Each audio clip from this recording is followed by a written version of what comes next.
नमस्कार। विल्डन इंडिया के इस अंक में एक बार फिर आप सभी दर्शकों का हार्दिक स्वागत।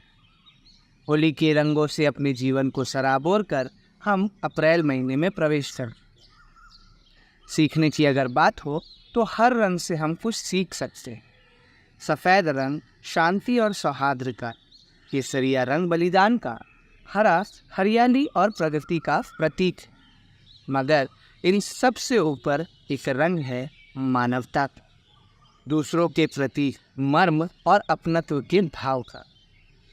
अगर देखा जाए तो हमारे जीवन में घटित होने वाले लगभग हर घटनाक्रम के पीछे कोई ना कोई स्त्री या पुरुष का हाथ होता है। मगर यहीं एक समुदाय ऐसा भी है जिसे कौतूहल की दृष्टि और हीन भावना से अधिक कुछ प्राप्त नहीं होता। सकारात्मकता में भी हास्यास्पद बनने से अधिक इन्हें कुछ उपलब्ध नहीं होता। जी हाँ मित्रों, हम बात कर रहे हैं तृतीय लिंग, थर्ड जेंडर की। और इन्हीं में एक नाम है अमरजीत, जिन्होंने तमाम कसौटियों से ऊपर उठकर अपना एक प्रतिष्ठित पहचान बनाया है। और इन्हीं से मुलाकात करने हम आ चुके हैं इनके शहर जमशेदपुर।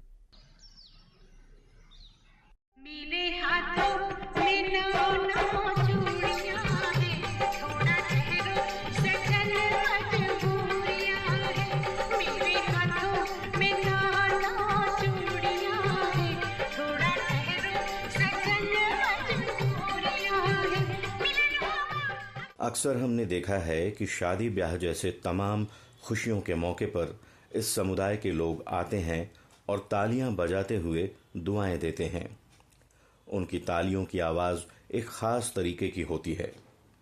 थर्ड जेंडर को लेकर समाज की मानसिकता यही रही है। यह सिर्फ नाच गाना और दुआएं देने के लिए हैं, पर इस धारणा को बदलकर ये आज समाज की मुख्य धारा से जुड़कर नौकरी भी कर रहे हैं। इस प्रयास में अमरजीत सिंह भी लगे हैं और अपने समुदाय के अधिकार की लड़ाई लड़ रहे हैं।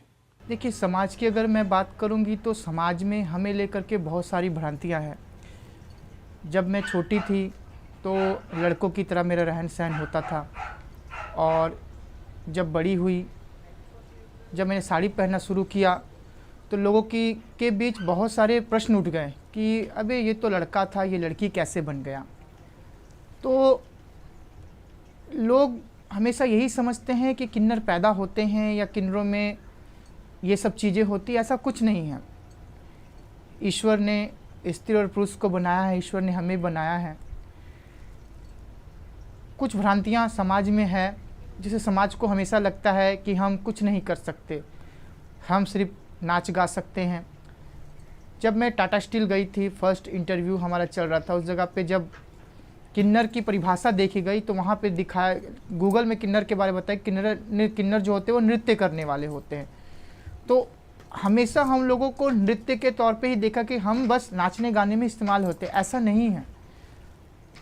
ईश्वर ने जब हमें बनाया तो हमें बहुत स्पेशल गुण दिए। अगर आप देखेंगे, औरत और मर्द की बात है, अगर औरत एक मतलब लिंग हो गया, स्त्री एक लिंग होगी, और हम दोनों लिंग में विकसित हुए, स्त्री और पुरुष, तो दोनों की क्षमताएं मेरे अंदर है, दोनों की पावर मेरे अंदर है। लेकिन लोग इस बात को नहीं समझते। लोग हमेशा समझते हैं नहीं ये बेकार है, इनका कोई काम नहीं है, जब भी जॉब मांगो या काम मांगो तो अरे यार तुम्हारा काम यहाँ नहीं है, ताली पीटो, ट्रेन पे जाओ, सिग्नल पे जाओ। नहीं, ऐसा काम नहीं है। ईश्वर ने हमें स्पेशल बनाया, इसलिए दोनों गुण हमें दिए हैं। दोनों का दिल मेरे पास है, दोनों की सोच मेरे पास है, क्योंकि मैं किन्नर हूँ। समाज को अपनी सोच बदलनी होगी। मैं प्रयास भी बहुत कर रही हूँ और समाज की सोच बदल रही है धीरे धीरे। देखते हैं कहाँ तक आगे हम सोच को बदल पाते हैं। भारत के प्राचीन इतिहास में थर्ड जेंडर का समाज में एक सम्मानीय स्थान रहा है। तुलसीदास जी ने भी उनके उच्च स्तरीय अस्तित्व को लिखा है। समय के साथ लोगों की मानसिकता इन्हें गाने बजाने, दुआएं देने तक ही समझा।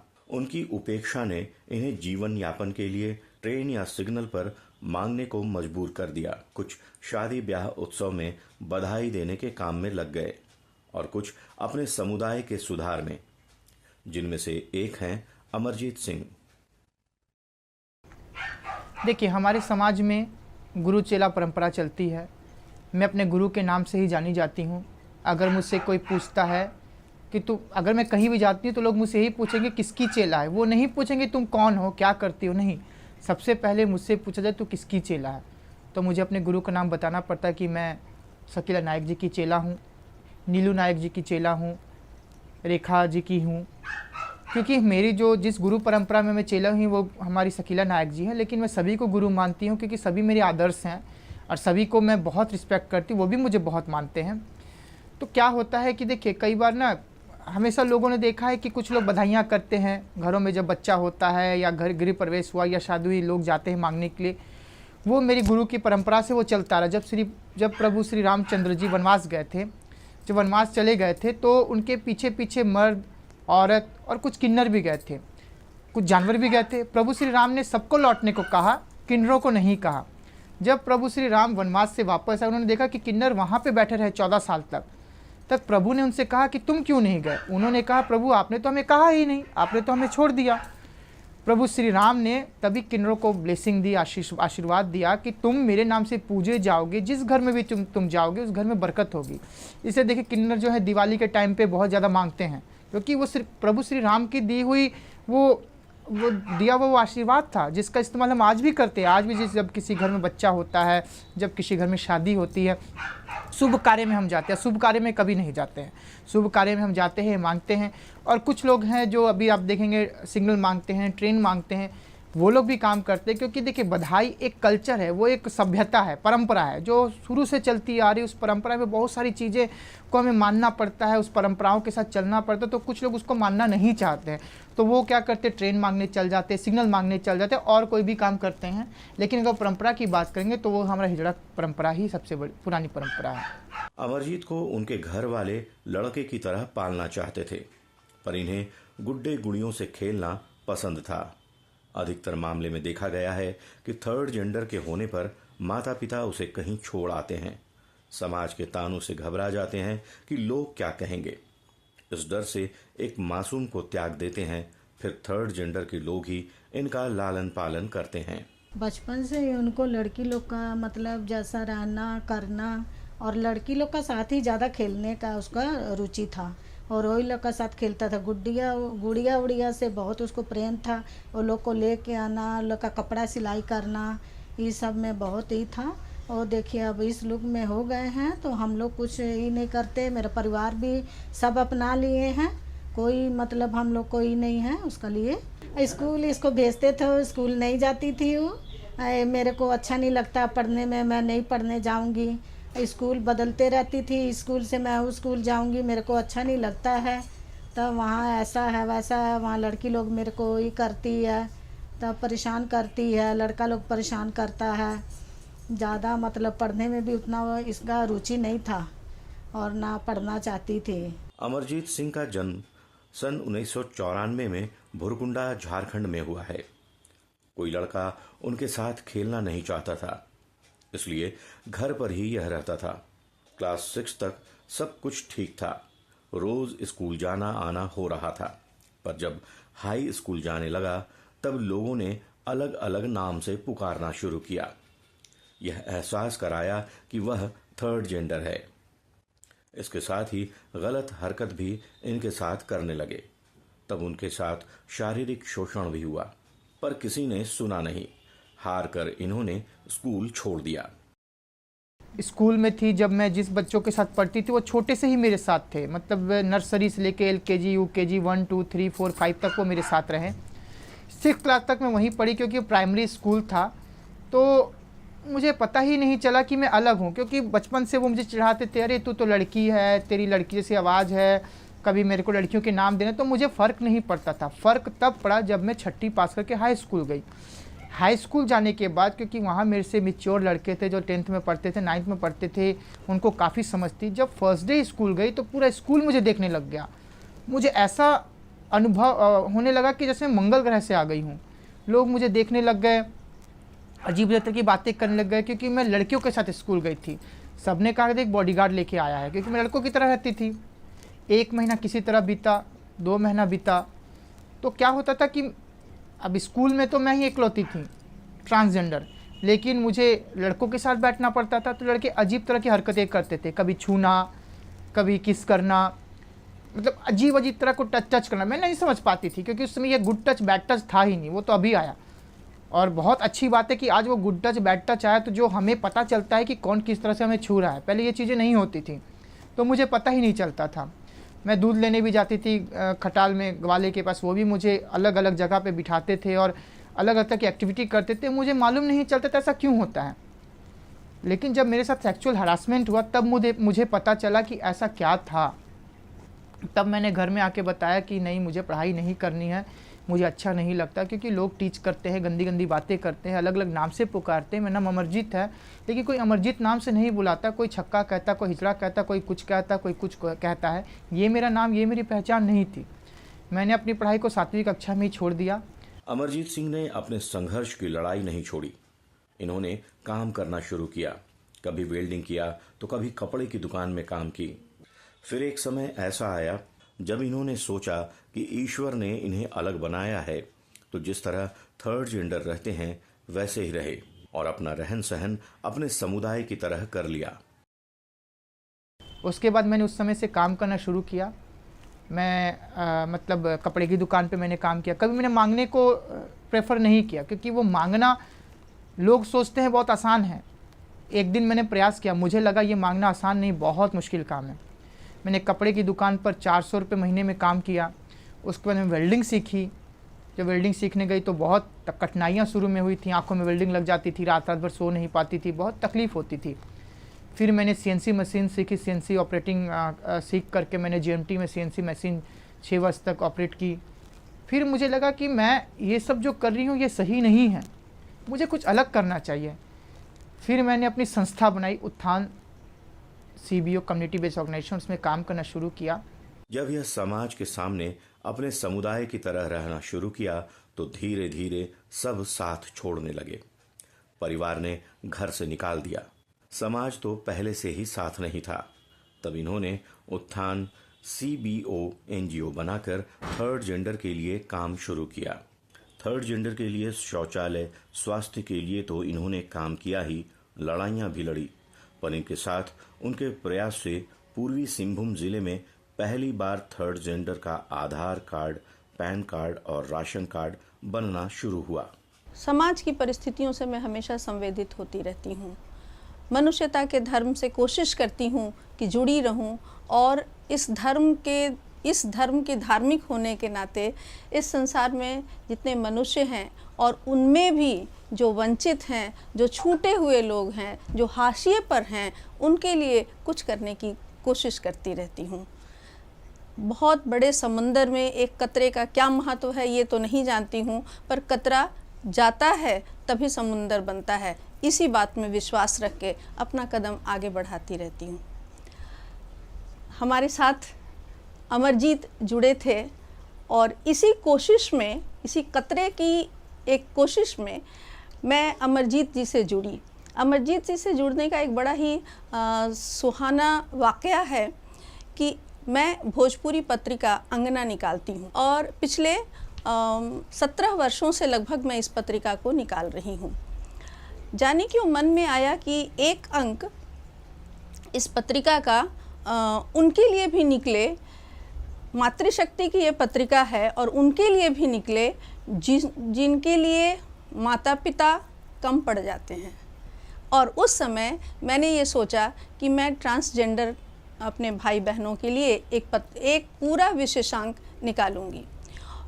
उसी क्रम में मैं कुछ लोगों से मिलने चली और मुझे मिले अमरजीत जी उस समय मेरे लिए भाई बनकर आए थे और उनसे मैं मिली थी। हम लोगों ने एक साथ कई बैठकें की, कई साक्षात्कार हम लोगों ने लिए और मैं उनसे जब जुड़ी थी तो उस समय अमरजीत जी बहुत कम उम्र के भी थे और उतने परिपक्व भी नहीं थे। मैं उनके मन की बात जानने की कोशिश की। मैं एक बार में वो पूरा खुले नहीं, अपनी बात कह नहीं पाए। वो दूसरी बार, तीसरी बार मैं उनसे मिली, अपने साथ वो कई लोगों को भी लेकर आए थे, जिसमें बेबो का नाम भी मैं लेना चाहूँगी, डॉली भी थी। तो इस तरह से कुछ लोग और उनके साथ थे और उन सब से मैंने साक्षात्कार लिया, वस्तु स्थिति जानने की कोशिश की, उनके दिल की गहराइयों तक, उन संवेदनाओं तक जाने की कोशिश की जिनके कारण ये अपने आप को छूटा हुआ महसूस कर रहे थे, हाशिए पर महसूस कर रहे थे। संयोग से मैं अपने इस प्रयास में सफल हुई और मैंने पूरी पत्रिका इन लोगों के साक्षात्कार, इन लोगों की परिस्थितियों, इन लोगों के साथ घटी घटनाओं के पर आधारित कहानियों, कविताओं की निकाली।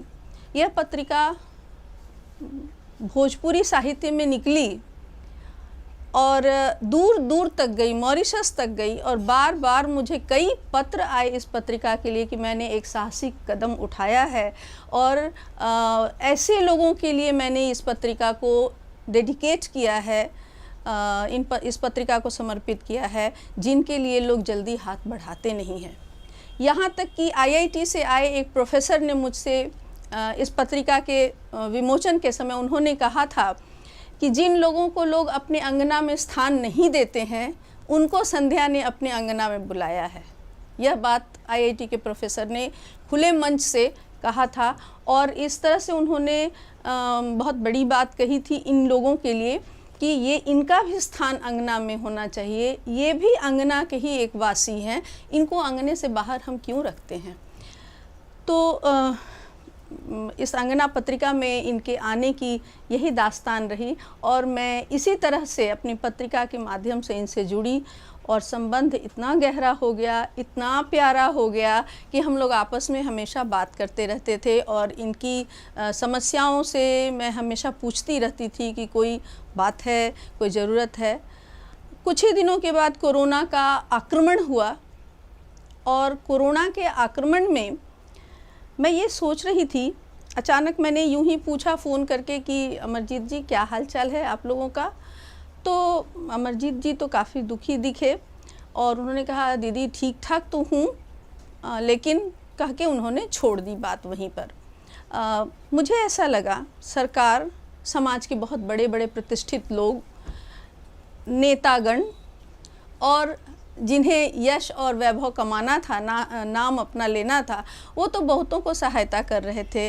कई लोग वृद्धाश्रम में सहायता दे रहे थे, दिव्यांगों को सहायता दे रहे थे, पर ये एक क्षेत्र छूटा हुआ था जहाँ पर किसी की नज़र नहीं पड़ रही थी। दूसरी एक बात बहुत बड़ी थी कि इनका कमाने का जो जगह था वो पब्लिक प्लेस था और वो सारे जगह बंद हो गए थे कोरोना में। तो आखिर इनकी आमदनी होती कहाँ से, ये खाते कहाँ से। तो मैंने पूछा कि अमरजीत जी से कि कोई समस्या हो तो बताओ भाई। तो इन्होंने कहा कि दीदी कुछ मुश्किल तो है, खाने पीने की तकलीफ़ भी हो रही है। मैं, ईश्वर जानता है और इस बात की मैं कसम खाती हूँ कि मैं ये बात आत्म प्रशंसा के लिए नहीं कह रही हूँ, ये बात सिर्फ इसलिए कह रही हूँ कि सबों का ध्यान आकृष्ट हो इस ओर और इस ओर समाज के समर्थ लोग कदम बढ़ाएं, इसलिए ये बात कह रही हूँ। आत्म प्रशंसा की बिल्कुल इसमें बू नहीं है कि उस समय जब इन्होंने मुझसे कहा था कि खाने पीने की भी तकलीफ़ हो रही है, तब मैंने इनकी पूरी बस्ती के लिए लगभग, मैंने पूछा कितने घर हैं, कितने चूल्हे जलते हैं, तो लगभग इन्होंने कहा कि 60-70 चूल्हे हैं। तो मैंने 70 बोरिया में कुछ चावल, कुछ आटा, कुछ नमक, दाल, हल्दी, जो ज़रूरी चीज़ें थी जिनसे रोज़ का खाना बन सकता है, वो मैंने पैक करवाया था। जाना आना तो संभव नहीं था। मैंने स्टोर में ऑर्डर दिया था कि वो ऐसी बोरियां पैक कर दें और पैक करने के बाद उन बोरियों को मैंने वहाँ पर दिलवाया था। मैं खुद भी नहीं जा सकी थी, ये भी बात है, लेकिन अमरजीत जी आए और उसको लेकर वहाँ से गए। इनका एहसान है कि मेरे इस छोटे से प्रयास को इन्होंने गति प्रदान किया और ये वहाँ गए और इन्होंने बराबर सब में इसका वितरण किया और इस तरह से कुछ छोटी सी एक कतरा, मैं कहीं एक कतरा की सेवा कर सकी और छोटा सा संतुष्टि मुझे मिला। मुझे ये भी उस समय लगा कि इस तरह के प्रयास हम लोगों को करने चाहिए। पढ़े लिखे लोग, नौकरीशुदा लोग, यश और वैभव कमाने वाले लोग अपने ही में डूबे रहते हैं। इनसे आगे बढ़कर ऐसे काम हम लोगों को करने चाहिए, क्योंकि समाज में रहने, खाने पीने, सम्मान, सबका अधिकार इन लोगों का भी बराबर से है। उनकी भावना को समझते हुए, उनके अधिकार को समझते हुए टाटा समूह ने अमरजीत को पहले थर्ड जेंडर के रूप में डंपर ऑपरेटर नियुक्त किया। उनके साथ ही सारी सुविधाएं दी जो उनके एम्प्लॉय को मिला करती है। घर, स्वास्थ्य सुविधा, मान सम्मान, जो भी इनका अधिकार है वह इन्हें दिया गया। मैं अमरजीत, जो बहुत ही करीब उत्थान संस्था के जो संस्थापक है, शुरू से मैं उसके साथ जुड़ी हुई हूँ। हमको सबसे खराब जो लगता है कि समाज में लोगों को जागरूक करना इतना ज़रूरत पड़ गया, क्योंकि देखिए ये जो ट्रांसजेंडर थर्ड जेंडर जो लोग हैं वो अपने परिवार से ही परित्यक्त हो जाते, घर का अपना लोग उनको निकाल देते।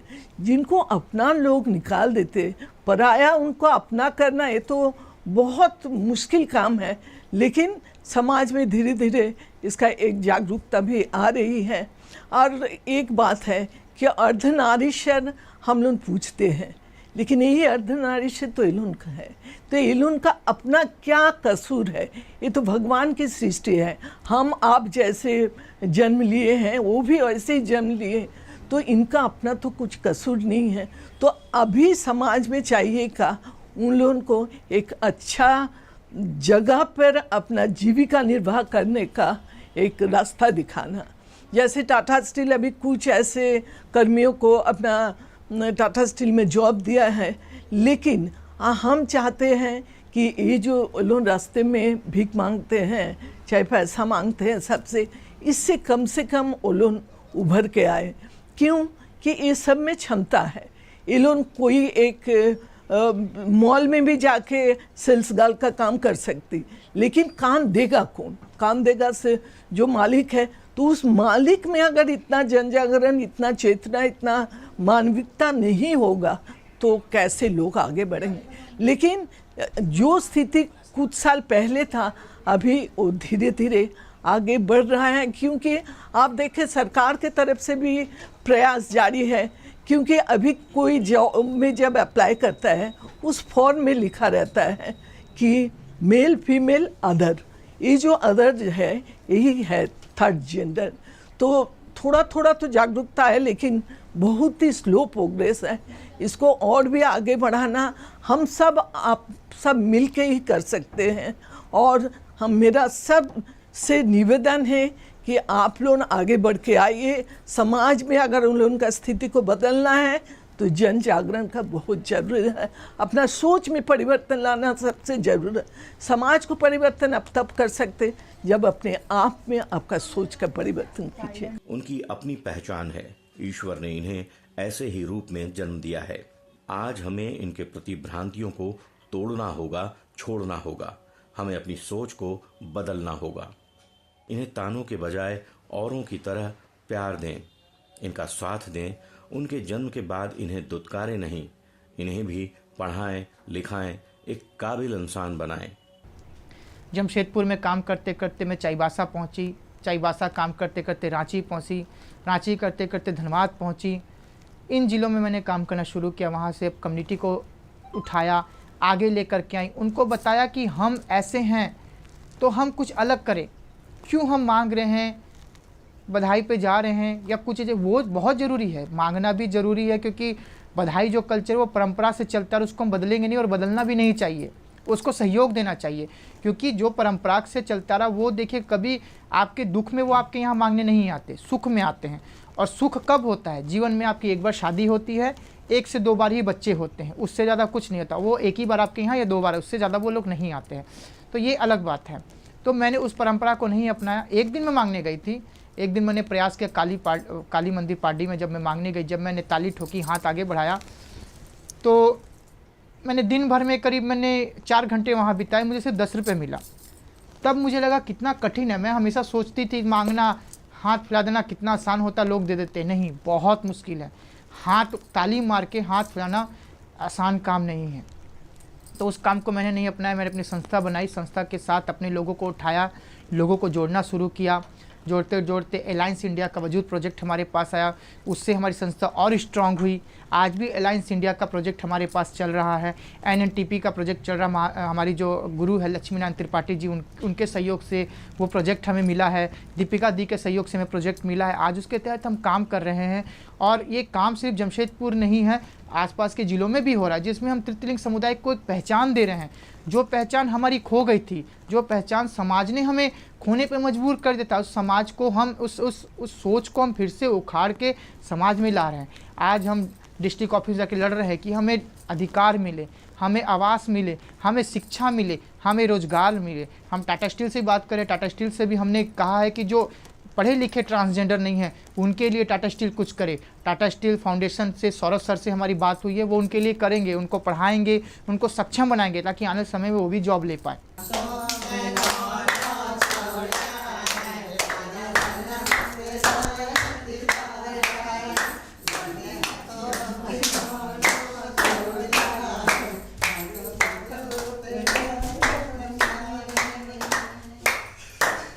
सिर्फ पानी और पसीने में बड़ा फर्क, सिर्फ पत्थर और नगीने में बड़ा फर्क, मुर्दा घड़ियों की तरह वक्त काटने वालों, सांस लेने और जीने में बड़ा फर्क है। पूर्ण समर्पण के भाव से अमरजीत ने अपने समुदाय के 122 से अधिक लोगों को टाटा जैसी बड़ी कंपनी में नौकरी दिलवाने में मदद की और लगातार कई चेहरों की मुस्कुराहट की वजह बन रहे हैं। अमरजीत के प्रयास से 122 थर्ड जेंडर की नियुक्ति टाटा समूह में की गई है, जो एक सम्मान की जिंदगी जी रहे हैं। इनके साथ ही 26 बच्चों की जिम्मेदारी उनके जीवन यापन में सुधार कर रहे हैं। समाज की उपेक्षा के कारण उनकी शिक्षा नहीं हो पाती और ये मांगने पर मजबूर हो जाते हैं। देखिए, हम हर सेक्टर में प्रयास कर रहे हैं नौकरी के लिए। सिर्फ टाटा स्टील ने ऐसी पहल करी पूरे भारत में कि 122 ट्रांसजेंडर को उन्होंने सर्विस दी। मुझे आज भी याद है 22 फरवरी 2020 को हम SNTI में मिस्टर सुदीप कुमार सिंह के साथ मिले थे और मिलने के बाद बातें हुई। बातें होने के बाद उन्होंने कहा कि हम ऐसी योजनाएं कर रहे हैं, तो हमें लगा ये फेक है, क्योंकि टाटा स्टील हमारे पास खुद से चल के आए, ये असंभव था। क्योंकि इससे पहले हम 2015 से प्रयास कर रहे हैं। हमने SNTI में कुछ बच्चों को ट्रेनिंग दिलाई, JNTVTI से फ्री ट्रेनिंग हुई, लेकिन उनको जॉब नहीं मिली। वो कॉन्ट्रैक्टर अंडर काम करने लगे और कंपनी में इतना अवेयरनेस नहीं था, वो कर नहीं पाए, उन्होंने काम छोड़ दिया। जब खुद से टाटा स्टील हमारे पास चल के आई तो हमें एक अचंभा सा हुआ, हमें लगा ये फेक है, ऐसा कुछ हो ही नहीं सकता, कंपनी हमें ले नहीं सकती। उसके बाद कोविड आ गया, सारी चीज़ें रुक गई। हमने बात करी, वो बोले हम प्रयास कर रहे हैं। हमें भी लग गया कि ये भी आए हैं, फ़ोटो खींच कर चले गए, अब कुछ होने जाने वाला है नहीं। उसके बाद फिर एक बार दूसरी मीटिंग SNTI में हुई, तब पता चला कि नहीं, सारी चीज़ें वो प्लानिंग कर रहे थे, आगे कैसे क्या करना है बताइए। फिर हमने बताया कि ऐसी ऐसी योजनाएं होनी चाहिए, ये चीज़ें होनी चाहिए। फिर उन्होंने सारी चीज़ों को तैयार किया, हमें वेस्ट बोकारो बुलाया, हम वहाँ गए, वहाँ हम घूमे, सभी लोगों से मिले, अपनी बातों को रखने के बाद वहाँ 14 लोगों का इंटरव्यू हुआ। नहीं, वहाँ पे टोटल 340 रिज्यूम आए थे, जिसमें से वहाँ पे टोटल 70 लोग प्रेजेंट हुए थे और 70 में से सिर्फ 14 लोगों का चयन किया गया, क्योंकि पहले उनको लगा ही नहीं था कि इतने एजुकेटेड ट्रांसजेंडर हो सकते हैं। 10th पास में ज्वाइनिंग हुई सबकी, पहली मैं ही ट्रांसजेंडर जिनका पहला ज्वाइनिंग वहाँ हुआ टाटा स्टील में। और आज भी टाटा स्टील मुझे बहुत महत्व देती है, हर चीज़ों में आगे रखती है।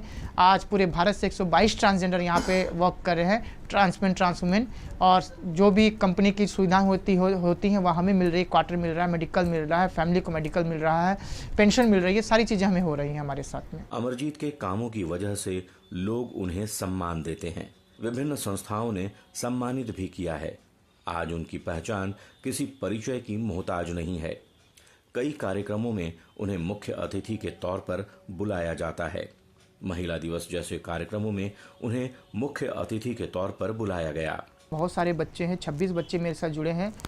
उनके भविष्य के बारे में मुझे सोचना है, क्योंकि शिक्षित नहीं हैं, बेरोजगार हैं, इधर उधर रह के अपना जीवन यापन करते हैं।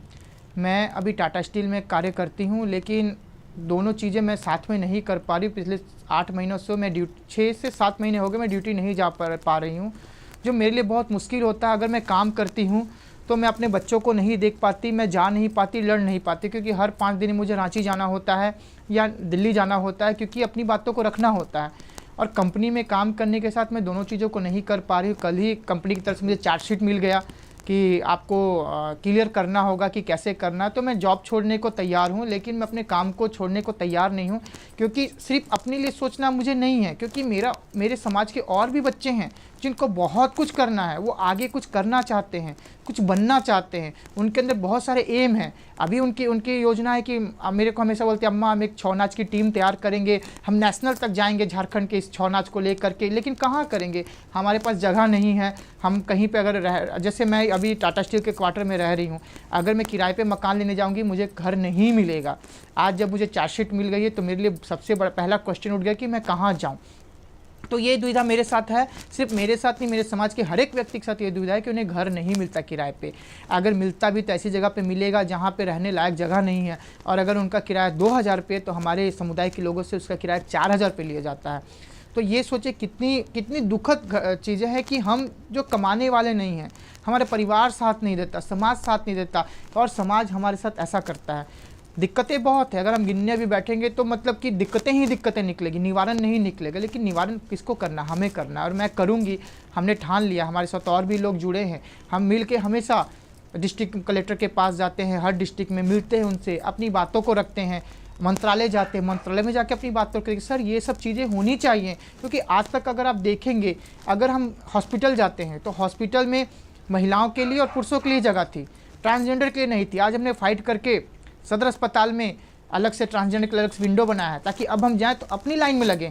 ऐसा ना हो कि हम पुरुषों की लाइन में लगे महिलाओं की लाइन में लगे। हमेशा कहते तो महिलाओं की लाइन में से वो कच करती थी, पुरुषों में लगने से उनको प्रॉब्लम होती थी। अब हमारी अलग से खिड़की बन गए, वहाँ जाकर के अपनी पर्ची बनाएंगे। अलग से हमारे शौचालय बन गए हैं। ये सबसे बड़ी बात है कि रांची नगर निगम ने इसकी पहल करी और वहाँ पे शौचालय बन गए। अभी हमने हर जगह कहा है कि हर जगह पे ट्रांसजेंडर शौचालय होने चाहिए, ताकि अगर मैं कल को किसी जगह जाती हूँ तो मुझे ये ना सोचना पड़े कि महिलाओं में जाऊँ या पुरुषों में जाऊँ। क्योंकि मैं ट्रांसजेंडर हूँ तो मैं अपने ही जो मेरे लिए निर्धारित शौचालय है मैं उसमें ही जाऊँगी, जो मुझे कंफर्टेबल लगेगा, मेरे लिए सही रहेगा। अमरजीत सिंह ने थर्ड जेंडर के अधिकार की लड़ाई वर्ष 2015 में शुरू की। उत्थान नामक संस्था बनाकर इस वंचित समुदाय के लोगों को जोड़ा। कई जागरूकता कार्यक्रम और हस्ताक्षर अभियान चलाए ताकि थर्ड जेंडर के बारे में लोगों की धारणाएं बदले। हमेशा एक बात होती है ना कि लोग जब आपको ताने मारते हैं ना, तो उस जगह आप उदास नहीं होइए, उस जगह खुश होइए, क्योंकि वो ताने जो हैं वो स्ट्रांग बनाते हैं। तो उन तानों ने ही मुझे स्ट्रांग बना दिया। क्योंकि अक्सर ऐसा देखा गया है, आज वो कहावतें भी हैं कि जिस पेड़ में फल लगते उसमें ही लोग पत्थर मारते हैं। तो क्या था कि जब मुझे लोग ताने मारते तो मेरे अंदर यही चीज़ें आई कि कुछ तो अलग है, ऐसे लोग नहीं बोलते। क्योंकि आज नाम उनका होता है, या तो वो बहुत नामी है या तो बहुत बदनाम है। तो मुझे यही लगता था, या तो मैं बहुत अच्छी हूँ या तो मैं बहुत बुरी हूँ। तो ये चीज़ें हुई और मुझे लगा नहीं, मुझे कुछ अलग करना है। और अलग करने की बात हमने सड़क बनाने से की थी। स्टेशन पे सड़क बहुत टूटी हुई थी, हमेशा लोग जो है रैली निकालते थे, कभी कोई कहाँ जा रहा, कभी कोई कहाँ जा रहा, उसका मतलब कभी कोई निष्कर्ष नहीं निकला। तो हम कुछ किन्नर बहनों ने निर्णय लिया कि क्यों नहीं हम इसको करते हैं। पैसे नहीं थे, हमने 100 रुपये मिला है, 100 रुपये मिला के हमने सीमेंट गिट्टी बालू खरीदा, चले गए स्टेशन ऑटो में और वहाँ पे हमने सड़क को बनाया। और सड़क को तो हम नहीं बना पाए उतने अच्छे, क्योंकि बारिश होने लग गई। लेकिन सोचे कि इतने दिन से जो रेलवे सोई थी, एक दिन हमने काम किया, वो सड़क दूसरे दिन बन गई। उसका पेपर कट आज भी मेरे पास है, मैंने उसको संभाल के रखा। क्योंकि उससे मुझे एक सोच आई कि जब इतने दिनों से जो प्रयास नहीं कर पाए हमने उसको एक दिन में किया और दूसरे दिन सरकार ने ध्यान दे दिया, तो जब हम आगे बढ़ेंगे तो सरकारें आगे आएंगी। हम देश दुनिया को बदल सकते हैं, बस हमें मौका देने की ज़रूरत है। तो मौका अभी हम प्रयास कर रहे हैं, आगे देखते हैं हम क्या कर सकते हैं। इस अधिकार की लड़ाई के बाद दस्तावेजों में स्त्री पुरुष के साथ थर्ड जेंडर का भी कॉलम होना अनिवार्य हो गया। यह अन्य नहीं बल्कि एक पहचान थी। अमरजीत ने अपने अनुभव से, अपनी लड़ाई से प्रेरणा लेकर थर्ड जेंडर के अधिकारों के लिए लड़ाई लड़ी। इन्हीं की तरह और भी थर्ड जेंडर हैं जो देश के विभिन्न शहरों में थर्ड जेंडर को पहचान दिलाने में लगे हैं। कोई सब इंस्पेक्टर तो कोई विधायक बड़े बड़े पद पर नौकरी कर रहे हैं। देखिए, अगर समाज की हम बात करते हैं तो समाज में सभी तरह के लोग होते हैं। हम समाज से किसी तरह की अपेक्षा नहीं रखते। क्यों? क्योंकि देखिए, मैं एक किन्नर हूँ, मेरे परिवार ने मुझे संभाला है, लेकिन सबके परिवार सबको नहीं संभालते हैं। जब परिवार साथ छोड़ देगा तो समाज तो हमें कभी नहीं अपनाएगा, क्योंकि हमारी पहचान हमारे परिवार से होती है। अगर आज मैं अपने घर में हूँ, मेरी माँ है, मेरे पिता, मेरे भाई बहन, तो वो एक समाज के साथ जुड़े हैं, तब मैं जुड़ी हूँ। अगर मैं परिवार में ही नहीं रहूँगी तो समाज से मैं वंचित हूँ। और समाज का क्या है, अगर आप समाज के बीच में रह रहे हैं तो अगर आप अच्छे हैं तो भी समाज की आंखों में खटकेंगे ही खटकेंगे। क्योंकि एक कहावत मैंने बहुत पहले सुनी थी कि एक व्यक्ति था, उसकी पत्नी थी और वो गधा था। वो गधे को लेकर के जा रहे थे, तो लोगों ने उनसे कहा कि देखो ये गधे को ढो के लेके जा रहे हैं। जब पति ने पत्नी को गधे के ऊपर बिठा दिया तब भी लोगों ने कहा कि पत्नी का गुलाम है। जब पति को गधे पे चढ़ गया और पत्नी को उतार दिया तब उन्हें कहा कि देखो पत्नी से काम करा रहा है। फिर वो लोग कह के दोनों गधे पे चढ़ गए, तो फिर क्या हो कि जब दोनों गधे पे चढ़े तो समाज ने कह दिया कि देखो कितने अत्याचारी गधे के दोनों चढ़ गए हैं। फिर जब गधे को उन्होंने अपने ऊपर ले लिया, फिर समाज बोलने लगा कि देखो कितने बेवकूफ़ गधे को अपने लेकर चल रहे हैं। तो मतलब समाज किसी तरह से खुश नहीं है, समाज को बस बोलना आता है, समाज कभी किसी चीज़ को समझता नहीं है। थर्ड जेंडर धीरे धीरे समाज की मुख्य धारा में अपनी जगह बना रहे हैं। हालांकि उसे इसके लिए काफी दिक्कतों का सामना भी करना पड़ा है। कानूनी स्तर पर बराबरी का हक मिल तो गया है, पर समाज की मानसिकता बदलने में थोड़ा समय लग रहा है। लेकिन वह दिन दूर नहीं जब समाज उन्हें पूर्णतः स्वीकार लेगी। आज बिहार में हर जिले में एक एक ट्रांसजेंडर को इंस्पेक्टर पोस्ट में लिया गया है, तो झारखंड सरकार को भी इसकी पहल करनी चाहिए। क्योंकि आज देखेंगे झारखंड हर चीज़ में आगे हैं। हमारा धोनी ने इतना नाम कमाया, उन्होंने झारखंड के नाम को रोशन किया। आज झारखंड को लोग जानते हैं, इतनी बड़ी कंपनी टाटा झारखंड में ही है। झारखंड से इतना कोयला निकलता है, लेकिन सरकारें कहाँ सो रही हैं हमारे लिए। आज तक हमारे लिए कुछ भी नहीं है, एक भी योजनाएं नहीं है। आज भी हम हर एक योजनाएं के लिए मुझे दौड़ना पड़ता है। आज ट्रांसजेंडर ID कार्ड बन रहा है। सोचिए, झारखंड में 24 जिले, 24 जिलों में मुझे जाना पड़ता है बताने के लिए कि ऐसे ऐसे ट्रांसजेंडर ID कार्ड बनेंगे। उनको अवेयरनेस नहीं है कि ट्रांसजेंडर होते क्या है, ट्रांसजेंडर के क्या क्या स्कीम है, क्या होना चाहिए। तो सरकारों को यहाँ जो भी डिस्ट्रिक्ट है उनको अवेयरनेस, उनके साथ सेंसिटाइजेशन प्रोग्राम करने चाहिए ताकि वो एक्टिव बने, उनको पता चले कि ट्रांसजेंडर होते क्या है, इनके लिए क्या क्या चीज़ें करनी है। आज मैं रांची में गई थी, हमारे स्टेट है वो, वहाँ मैंने जब बात रखी कि पेंशन योजना इनको देनी है तो उन्होंने HIV AIDS का फॉर्म निकाल के दे दिया। तो बताइए, हम HIV AIDS में अपना फॉर्म भरेंगे पेंशन लेने के लिए? नहीं। सरकार ने जब पेंशन योजना शुरू की तो अलग से हमारे फॉर्म होने चाहिए, अलग से सारी योजनाएं होने चाहिए, क्योंकि हम अलग हैं। अगर हम एक होते तो आज हमें इतना सोचना नहीं पड़ता, आज हमें इतनी अपने लिए संघर्ष करना नहीं पड़ता। आपने हमें अलग किया, समाज ने हमें अलग किया, तो योजनाएं भी हमें अलग से होनी चाहिए और सरकारों को सोचना चाहिए। सरकारें नहीं, जितनी और कंपनियां हैं, यहाँ जमशेदपुर में काफ़ी छोटी स्मॉल इंडस्ट्रीज है। अभी आप देखें, किया मोटर्स ने एक छोटी पहल की, उन्होंने 2 ट्रांसजेंडर को वहाँ पे काम पे दिया। ऐसे आदित्यपुर में बहुत सारी कंपनियां, रांची में बहुत सारी कंपनियां हैं, अपना CCL है, उनको भी प्रयास करना चाहिए ताकि हमारे लोग जो इतना, आप हमेशा लोग बोलते हैं अरे तुम लोग मांगते क्यों हो।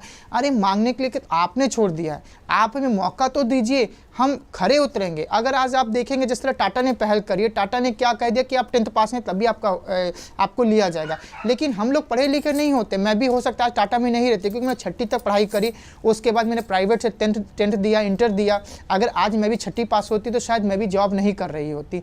तो सरकारों को मौका देना है, हमें लोगों को हमसे मिलकर साथ चलना, ताकि हम बहुत कुछ कर सकते हैं। आज अगर आप देखेंगे ना कि हमेशा हम बात करते हैं कि एक महिला के साथ बलात्कार हो गया, आप देखेंगे 80% बलात्कार ट्रांसजेंडर के साथ होता है, कहीं पे किसी रिकॉर्ड में दर्ज नहीं होता। क्यों? ऐसा क्यों? महिलाओं के साथ बलात्कार होता है तो कैंडल मार्च निकल जाते हैं, रैलियां निकल जाती, कभी किसी ट्रांसजेंडर के साथ होता है तो कोई खड़ा नहीं होता। उस समय कह देता गलती हमारी है। हम कहाँ गलत हुए? क्या हमारे लिए आपके अंदर थोड़ी सी भी दया नहीं है? थोड़ी सी तो दया दिखाइए। आज भी अगर मेरे साथ कुछ होता, अगर मैं पुलिस थाने जाती हूँ, मेरी कंप्लेन नहीं लिखी जाती है, मुझे दुत्कार दिया जाता है। कुछ दिन पीछे की बात है, जब SSP यहाँ थे प्रभात सर, उस समय हमारे तृतीलिंग समुदाय के साथ पुलिस वालों ने, जो टाइगर मोबाइल वाले होते, उन्होंने छेड़खानी करी, उसका पर्स छीन लिया, थाने में ले गए, उनसे गंदी बातें करी, कहा तुम्हारे परिवार को बुला के लाओ, ऐसा वैसा करो। मानगो थाना लेकर के गया उनको। उनके बाद जब उसने मुझसे फ़ोन किया, जब वो थाने से छूट के मेरे पास आई, जब हम एसएसपी के पास गए, वह बदल गए कि हमारे जमशेदपुर में टाइगर मोबाइल पुलिस है ही नहीं। तो सोचिए जब प्रशासन हमारे साथ ऐसा करेगी तो आम जनता से हम क्या उम्मीद रख सकते हैं? उम्मीदें तो है ही नहीं किसी से। इसलिए हमेशा कई बार ऐसा होता है हमारे समाज के लोग खुद लड़ने पे उतर जाते हैं, कपड़े उतार देते हैं, फिर समाज बोलते हैं ये लोग ऐसा करते हैं। लोग हमें मजबूर कर देते हैं। जब आप बताइए अगर कोई आपकी नहीं सुनेगा तब आप क्या करेंगे? तब तो आप अपने शस्त्र का ही प्रयोग करेंगे, क्योंकि शस्त्र तो उठाना पड़ेगा और हमारे पास वही शस्त्र होता है जो हम उठाते हैं। हम कपड़े उतारते हैं, हम फिर तालियां पीटते हैं, तब समाज कहती है आप लोग गंदे हैं। तो गंदे होने के लिए आप हमें फोर्स करते हैं, हम गंदे नहीं हैं, हम भी आपकी तरह हैं। मैंने भी अगर आज साड़ी पहनी तो ये मेरे माँ की इज्जत है, मेरे बाप की पगड़ी है जो मैंने धारण की है। ये कोई ऐसा वस्त्र नहीं है कि मैं इसको उतार के आपके पास नंगी हो जाऊँ, ऐसा नहीं है। लेकिन लोगों की सोच है कि हम ऐसे होते हैं, ऐसा होने के लिए आपने हमें मजबूर किया है, हम ऐसे नहीं हैं। सामाजिक ढांचे में जेंडर एक महत्वपूर्ण मुद्दा है। समाज स्त्री पुरुष ही समझने का अभ्यस्त हो गया है। इस अभ्यास के कारण ही थर्ड जेंडर को लेकर जो धारणा बनी है वह उनकी पहचान पर भी संकट पैदा करने वाली थी, और इसी मानसिकता को बदलने की लड़ाई अमरजीत लड़ रहे हैं।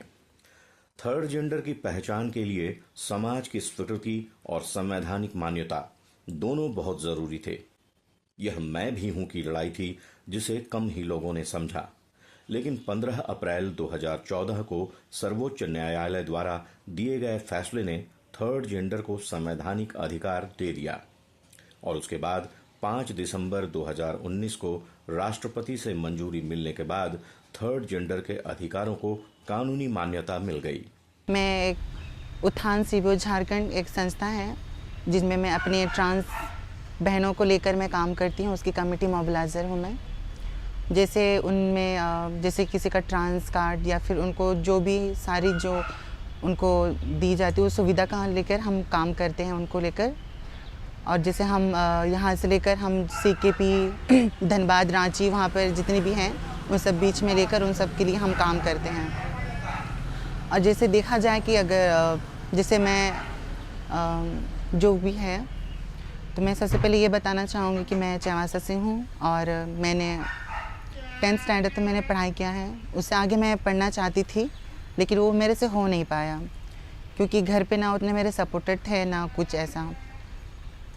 जैसे स्कूल में अगर मैं जाती थी तो उसमें जैसे टीचर्स अगर स्कूल के स्टूडेंट अगर मेरे साथ कुछ भेदभाव करते हैं तो अगर मैं किसी टीचर्स को जाकर अगर मैं कहती हूँ कि अगर वो ऐसे मेरे साथ करें तो वो लोग मुझे कहते हैं कि जब तुम खुद ऐसा करोगी तो वो ऐसे होंगे, क्योंकि टीचर्स भी हमें ऐसे सपोर्टेड नहीं करते थे कि ऐसा कुछ होना चाहिए।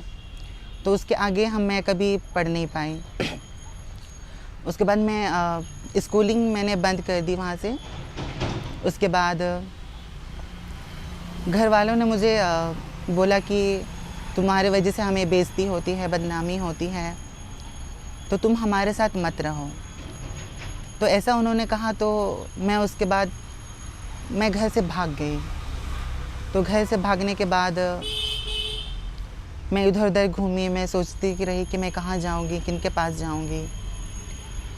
उसके बाद मैं इधर उधर घूमने के बाद मैं अपनी अम्मा को मैं जानती थी, उनको मैं सोशल मीडिया से, वो जैसे ट्रांस को लेकर काम करती थी तो सोशल मीडिया से मैं उनको जानती थी। तो मैंने उनसे बात किया कि मुझे ऐसी प्रॉब्लम्स हैं तो मैं क्या करूँगी। तो उन्होंने सबसे पहले मुझे अपने घर पे आश्रय दिया, उसके घर पे रहने को दिया मुझे। उसके बाद उसके जो संस्था जो चलाती है वो उत्थान, उस पर मुझे काम दिया। उसके बाद काम मिलने के बाद मुझे एक नया पहचान मिला। मुझे उत्थान सीबीओ में काम करती हूँ, ये आपका 6 महीना हो रहा है। तो ये सब मेरे कम्युनिटी मेंबर हैं और ये मेरी गुरु है जो सीबीओ की सेक्रेटरी हैं। और मैं एक कमेटी मोबिलाइज़र हूँ जो कमेटी को स्टार्ट करती हूँ। जैसे कि अभी हम लोग यहाँ ये क्वार्टर में हैं, तो ये क्वार्टर हम लोग को 1.5 साल हो रहा है। ये तार कंपनी में हम लोग को वेंडर के अंडर में जॉब दिया गया है। तो हम लोग इससे भी थोड़ा सा खुश तो नहीं हैं, क्योंकि हमारे कम्युनिटी लोग बोलती है कि टाटा स्टील तो मतलब एम्प्लॉय पोस्ट में ले रही है, तो हम लोग तो ये तार कंपनी में हैं, तो ये भी टाटा स्टील ले रही है, तो उस हिसाब से हम लोग को भी एम्प्लॉय पोस्ट में देना चाहिए ताकि आगे का आजीविका हम लोग का अच्छा से चल सके। तो हम लोग चाहते हैं वही कि हम लोग के लिए भी थोड़ा सोची जाए, टाटा स्टील को भी थोड़ा हम लोग बोल रहे हैं। और सरकार तो उसका तो छोड़िए बात को, क्योंकि वो तो हम लोग का कुछ कर ही नहीं रहे हैं, ना वैकेंसी हम लोग के लिए निकाल रहे हैं, ना झारखंड के लिए कुछ कर रहे हैं। हम लोग कितना साल से लड़ रहे हैं, 14 साल हो गया। जैसे कि हम चाईबासा से हैं, तो चाईबासा में भी एनजीओ में काम करते थे और वहाँ BLKS TI था, उसी में 2010 से काम की थी।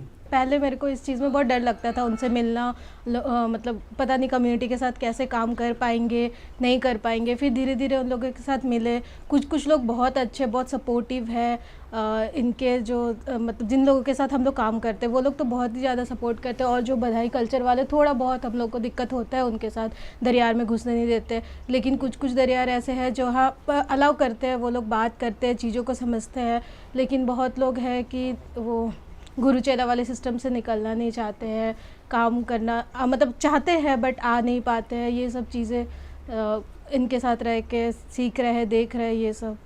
और समाज के लिए अमरजीत जी बहुत सारे चीज़ काम कर रहे हैं, तो अच्छा लगता है उनके साथ काम करने। हम लोग के लिए भी एक नया चीज़ है किन्नर समाज के साथ काम करना, जिनसे जुड़ के। मैं अमरजीत से मिला था 2020 में। उस टाइम पे मैं एक्सप्लोर कर रहा था अपने और अपने सेक्सुअलिटी के बीच।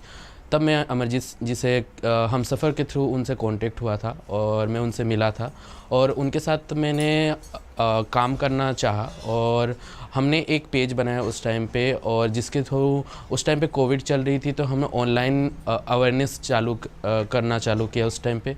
जैसे ही धीरे धीरे कोविड ख़त्म हुई, फिर हम अमरजीत जी के टीम में शामिल हुए और उनके ऑर्गेनाइजेशन उत्थान के थ्रू हम अलायंस इंडिया की जो वधु प्रोग्राम चल रही थी, उसमें हमने मिलके ट्रांस कम्युनिटी के साथ अलग अलग मुद्दों पे काम किया, जैसे HIV टेस्टिंग, स्क्रीनिंग और ट्रांस कार्ड बनाना हुआ, राशन कार्ड बनाना हुआ, राशन वितरण हुआ। ये सभी कामों में हमने उनके साथ काम किया है।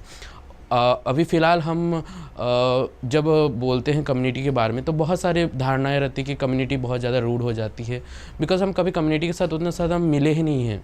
जब तक हम उनके साथ मिलेंगे नहीं, उनसे उनके भावनाओं को नहीं जानेंगे, तो ये संभव नहीं हो सकता कि हम उनके बारे में जान सकें। तो हम बोलेंगे आप पहले अपना हाथ बढ़ाइए, उनके बारे में थोड़ा सा जानिए, फिर वो देखेगा, वो रिएक्शन डिफरेंट रहेगा। जैसे हम जब स्टार्टिंग में काम करते, हमें भी लगता था कि शायद हमारे साथ कुछ गलत हो सकता है उनके साथ जब हम काम करेंगे, बट रियलिटी कुछ और है। उनको बस अब प्यार से जब कुछ बोलेंगे तो प्यार की भाषा सभी समझते हैं। तो उसी प्रकार यदि हम प्यार से जब तक उनके साथ बर्ताव नहीं करेंगे, तो वो रिएक्शन भी वैसे नहीं रहता है, क्योंकि समाज ने हमेशा से ही कम्युनिटी को एक अलग रखने का ट्राई किया है, बिकॉज़ उनको समझ ही नहीं पाते हैं कि ये कैसे हैं। तो मैं यही रिक्वेस्ट करूँगा सबसे कि आप उन्हें अपनाइए, प्यार से अपनाइए, तो वो भी आपको अपनाएंगे। बस हमको प्यार की ज़रूरत है, कम्युनिटी को बस प्यार की ज़रूरत है। इससे वो आपका बड़प्पन होगा कि आप उन्हें अपनाएंगे, बिकॉज सोसाइटी से हम बस इतने ही दरख्वास्त करते हैं। उनके भविष्य के विकास के लिए सबको इनका साथ देना होगा। इन्हें शिक्षित होना होगा, जिससे यह नौकरी ले सकें। ट्रेन और सिग्नल पर मांगने वाले थर्ड जेंडर जिन्हें घर से निकाल दिया गया, उनके लिए आश्रय गृह की व्यवस्था के साथ स्वास्थ्य के उपाय करने के प्रति कदम उठाने होंगे। आज अमरजीत अपने परिवार, अपने घर में अपने माता पिता के साथ रहते हैं। इनके जैसे औरों को भी उनके घर परिवार मिलना चाहिए, क्योंकि यह भी उनका अधिकार है। नमस्कार, मेरा नाम SJ संगीता है। मैं एक मेंटल हेल्थ प्रोफेशनल हूँ और PhD रिसर्च स्कॉलर भी हूँ रनपास रांची से। मैं रिसर्च के वजह से ही अमरजीत जी से मेरी मुलाकात हुई थी पहली बार। मुझे अभी भी याद है 2022 शायद, जब मैं रिसर्च के लिए अपना डेटा कलेक्शंस के लिए रिस्पोंडेंट्स ढूंढ रही थी कि कौन सा ऑर्गेनाइजेशन है जहाँ से मुझे मिलेंगे। तो मुझे ऐसे एक स्क्रॉल किया तो पता चला कि झारखंड में एक ही ऑर्गेनाइजेशन है उत्थान, जो कि कम्युनिटी बेस्ड ऑर्गेनाइजेशन है। मतलब कम्युनिटी लोग ही अपने ऑर्गेनाइजेशन को चला रहे हैं और ट्रांसजेंडर कम्युनिटी से, और वो रजिस्टर्ड ऑर्गेनाइजेशन है। तो मैंने ऐसे ही उन्हें मैसेज किया, तो फिर तभी तो रिप्लाई नहीं आया, बट जैसे कॉल किया उन्होंने कॉल बैक किया। जो मैं कॉल में उनकी आवाज़ सुनी, मुझे बहुत ही वो बहुत ही वेलकमिंग सा एक होता है ना, एक बहुत ही वेलकमिंग से और बहुत सूदिंग सा आवाज़ था। फिर मुझे लगा अच्छा मैं मिल सकती हूँ इनसे, तो फिर मैं उनके एक इवेंट पे गई थी, जो वो एक एडवोकेसी प्रोग्राम करवा रहे थे जमशेदपुर में। फिर वहाँ पे इन पर्सन उनसे मिली, फिर जो मुलाकात वहाँ से शुरू हुई, फिर धीरे धीरे उनके कोई भी इवेंट्स होती हैं, ट्रांसजेंडर एडवोकेसी, सेंसिटाइजेशन, उन सब पे वो इनवाइट करते हैं। और हम भी जब रिनपास में कोई प्रोग्राम करवाते हैं तो हम भी इनवाइट करते हैं। और मुझे उस दौरान मुझे ये पता चला कि अमरजीत जी कितना एक्टिवली अपने कम्युनिटी के लिए काम कर रही हैं, और ऑर्गेनाइजेशन में वो किस तरीके से टाटा स्टील की पहली एम्प्लॉई रही हैं ट्रांसजेंडर्स कम्युनिटी से, और भी बहुत लोगों को भी उन्होंने हेल्प किया टाटा स्टील तक पहुंचने के लिए और लाइवलीहुड्स के लिए। और अभी तो अपने ऑर्गेनाइजेशन में भी काफ़ी एक्टिवली पार्टिसिपेट कर रही हैं, और मैं उनको बहुत कॉन्ग्रेचुलेट करना चाहूँगी कि अपने ऑड से लड़ के वो अपने कम्युनिटी के लिए एक एग्ज़ाम्पल और एक क्या बोलूँ, एम्पावर कर रही है अपने कम्युनिटी के लिए एक एग्जाम्पल बन के। और मैं उनको बहुत ही अच्छे लाइक बेस्ट विशेस देना चाहूँगी कि उनका काम ऐसा ही रहे। और हम लोग के बीच में जो एक मेंटल हेल्थ और का रिलेशन बना है, लाइक वो भी मुझे वहाँ से कोई अगर किसी को दिक्कत होता है तो वो रेफ़र करती है। अगर उन्हें कभी उनकी भी कभी लो मूड होता है, कुछ होता है, वो अपनी काउंसलिंग करवाती है। उनके अंदर वो स्टिग्मा नहीं है मेंटल हेल्थ को लेके, और इस चीज़ को मैं उनके कम्युनिटी को भी बोलना चाहूँगी कि ऐसा कोई स्टिग्मा नहीं रखना चाहिए मेंटल हेल्थ इश्यूज़ को लेके। वो किसी को भी हो सकता है, वो मुझे भी हो सकता है, किसी को भी। तो उन्हें और कोई भी मेंटल हेल्थ क्राइसिस हो तो उन्हें काउंसलर्स, थेरेपिस्ट, डॉक्टर्स के पास आना चाहिए। जैसे कि हम मतलब अगर हम देखें तो 2014 में इन्हें सबसे पहले थर्ड जेंडर की आइडेंटिटी मिली थी ट्रांसजेंडर्स को, और फिर 2019 में इनके लिए ट्रांसजेंडर्स प्रोटेक्शन एक्ट भी पास हुआ। और उसमें इनको बहुत सारे चीज़ों में कहाँ ये इक्वल है, जैसे जॉब अपॉर्चुनिटीज़ हो, कहीं रहना हो, प्रॉपर्टी परचेज हो, एजुकेशन हो, ये सब में इन्हें हमें इक्वली देखना है, ये हमें एक्सेप्ट करना है। एंड मेंटल हेल्थ के एक्ट में भी अगर आप देखेंगे 2017 की जो एक्ट है, हर इंसान को, फिर चाहे वो किसी भी कास्ट, क्रीड, जेंडर, सेक्सुअलिटी से बिलोंग करता हो, सबके ये ह्यूमन राइट है कि एक हेल्थ या मेंटल हेल्थ की जो सुविधाएं हैं उन्हें अवेलेबल हो, मेंटल हेल्थ सर्विसेज की सुविधाएं अवेलेबल हो। और एक कोट है शायद मैं उनका नाम बोल रही हूँ, जे डाउसन, शायद एक ऑथर, इंग्लिश ऑथर है, और वो खुद भी एक ट्रांसजेंडर ट्रांसजेंडर वुमन है। तो उन्होंने एक कोट कही थी कि remember this, whoever you are, however you are equally valid, you are equally justified, you are equally beautiful। So मैं यही पूरे कम्युनिटी को बोलना चाहूँगी कि इस कोट को आप समझने की कोशिश कीजिए। आप समझेंगे, और आप जब खुद को ऐसा एक्सेप्ट करेंगे तो थोड़ी बहुत समाज भी समझेगी, और समाज को तो काफ़ी अभी अपने पे वर्क करने की ज़रूरत है। और बट लोग, समाज में भी ये काम चल रही है, इनको लेके लोग भी काफ़ी एलाइज बन रहे हैं, लोग भी समझ रहे हैं। तो may be a day will come जब ये लोग हमें एक अलग जैसा ना दिखें। और मैं सबको यही बोलना चाहूँगी कि बहुत सारे रंग होते हैं और हर रंग खूबसूरत होता है, तो हर रंग को एक्सेप्ट करना चाहिए। अपने आप को बस ये और ये में नहीं बांध के रखना चाहिए, इसके बीच के भी जितने रंग हैं सब खूबसूरत है, और एक्सेप्ट कीजिए। फीकी चुनरी देव की फीका हर बंधेज, और जिसने रंग दिया रूह को वो सच्चा रंग। उपरोक्त पंक्तियाँ समर्पित है अमरजीत को, जिन्होंने हर चुनौती को जीतकर अपने कार्यों द्वारा अपने नाम को अमर कर दिया है। वेल्डन इंडिया की टीम आपको प्रणाम करती। मिलते हैं अगले अंक में एक और प्रेरणादायक शख्स के साथ। तब तक के लिए हमें दीजिए इजाज़त। नमस्कार।